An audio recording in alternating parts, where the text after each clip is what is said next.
out there in Cyberland. Welcome to another episode of Cooking 101.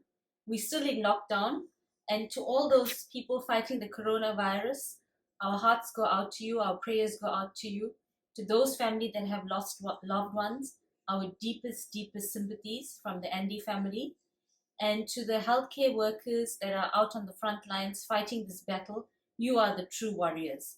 America and the rest of the world salute you for your valiant efforts. Keep fighting the good fight. So today we're going to be doing kebabs, or meatballs as it's commonly known. All cultures in the world have a version of the meatballs. Italians have spaghetti and meatballs, which we all know. Greeks have meatballs. Middle Eastern cultures have meatballs. And Indians as well. We have a version of meatballs and we call it kebabs. And today I'm going to show you my version of kebabs. So here goes. So first I'll start off with the ingredients and then the method. So I'm going to prep the meatballs first. And usually I like to do this a day in advance so that the flavors settle into the meatballs. And it saves on the prep time when you're having a busy day and you get home late from work. The meatballs are ready to go in the freezer.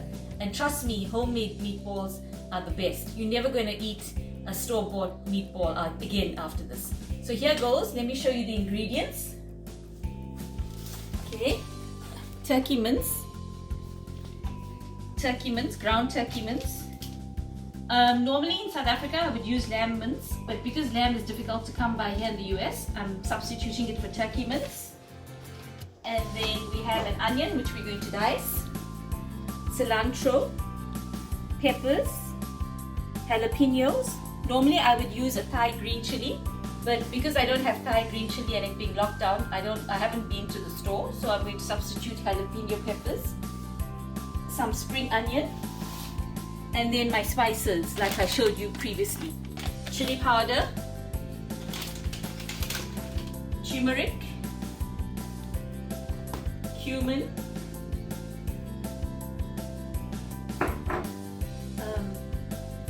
curry powder, or masala as we call it in South Africa.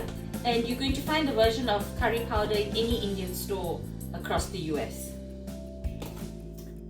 Salt, table salt, and crushed ginger and garlic. And normally I get the ginger garlic paste from a local Indian store in my area here in the US, so it's easily available. Crushed ginger and garlic. And you could also add some black pepper. So here goes with the method. Okay, the turkey mince.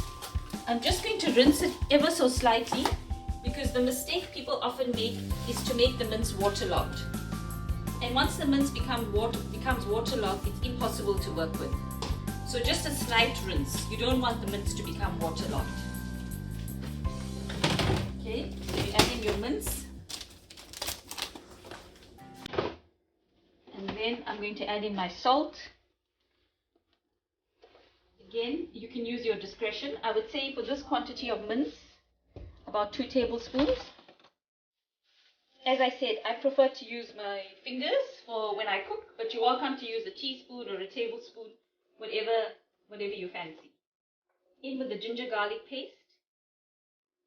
I would say 2 teaspoons of the crushed ginger and garlic paste. And I wish you could smell this ginger and garlic paste. It's absolutely delicious. I usually stick to one brand, and I'm very happy with this brand of ginger and garlic paste that I managed to source at the local Indian store here in my area.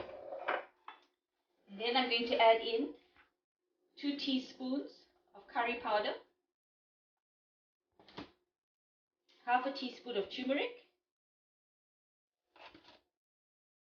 half a teaspoon of cumin, half a teaspoon of chili powder, or perhaps, yeah, half a teaspoon of chili powder. I wish you could see the spices on the meat now. It's all going to be amalgamated into the mince as we go along. Some black pepper.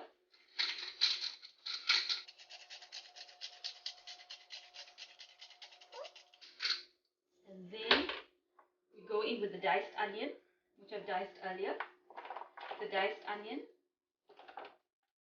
the diced cilantro. Okay. Now I'm going to chop up my spring onions.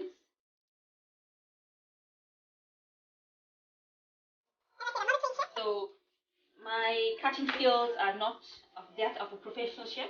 I'm a home cook, and my cooking is generally reserved for my family and my friends. So in we go with the pepper.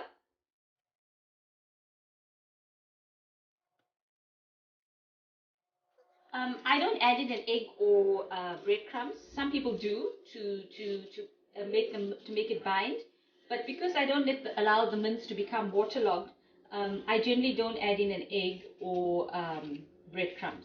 But you're welcome to add in an egg or breadcrumbs if you feel the mixture is not binding properly. So I've cut the peppers into strips, and now I'm going to add it to my mixture.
So here goes with more cilantro.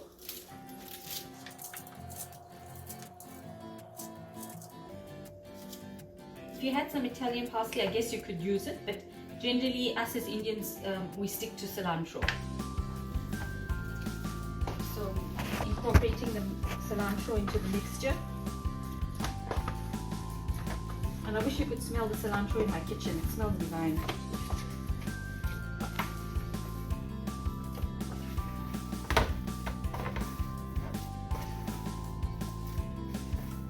Okay, I'm pretty much happy with that mixture.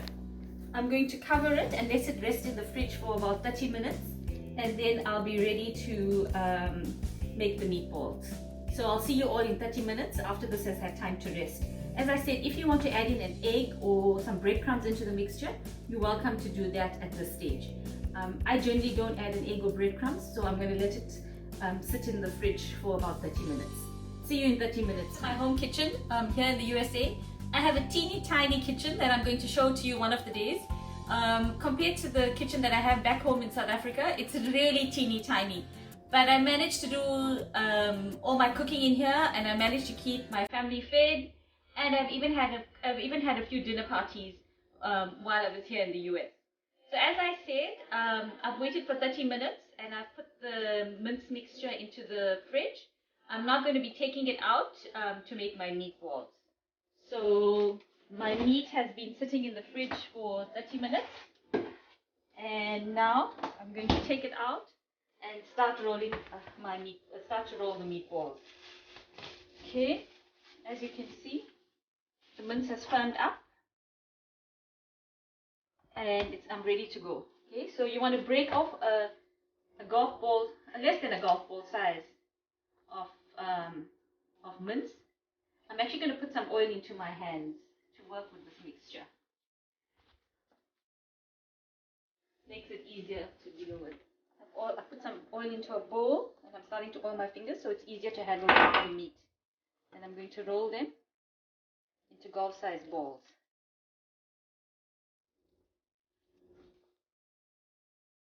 As I said, very little oil because it makes it a bit difficult to work with, but just enough to form the meat to form it into a meatball.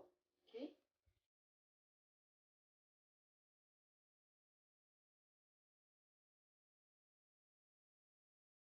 And as I said, I generally make this a day in advance, and I always have batches in my freezer because my children love it with a tomato-based sauce, which I will show you how to make. And we usually eat it with rotis, which is an Indian version of a tortilla, or my daughter loves having it with penne pasta with the tomato sauce. So as you can see, I'm rolling out my meatballs and they're coming out quite nicely. Mr. Cameraman, if you could just zoom in there. Okay. And it's quite a quick process, you know, once you've made the mixture and to roll out the meatballs, it's quite a quick process. Doesn't take any time at all. You start off with that amount of minced meat, and basically between your two palms, you roll, roll, roll. Roll them into a meatball. So there goes. I'm going to be doing this with the balance of the mince mixture, and then I'm going to freeze it overnight, as I said. I'm not going to make the tomato sauce today. I'm going to make the tomato sauce tomorrow evening for my son for dinner. My husband and I are vegan, so we won't be having any of this. It's basically for my son. And another option with the mince while it's in this form is to convert it to a burger patty. So I'm just going to show you one burger patty, which my son loves. He actually wants me to make all into burger patties. But with lockdown, we have to be frugal and we have to be careful as to the number of times we go into the store. So I'm only going to make him two turkey mince patties for tonight, for dinner, and the rest are going to be converted into meatballs. And my son loves this, a turkey mince burger. I'm adding more meat because I want quite a thick patty.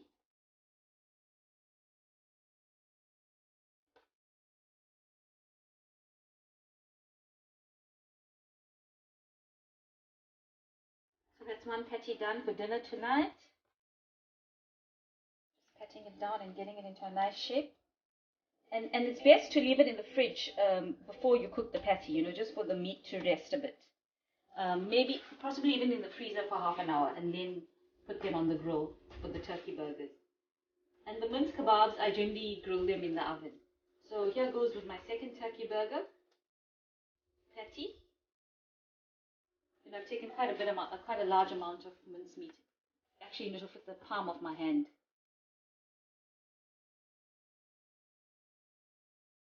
Just forming it into a patty, and I'm going to put this into the freezer for about 30 minutes and then grill it for him a bit later on. As I said, I would normally do all into patties, but we're in lockdown, so we cannot be going to the store as much as we like. It's not safe to do so.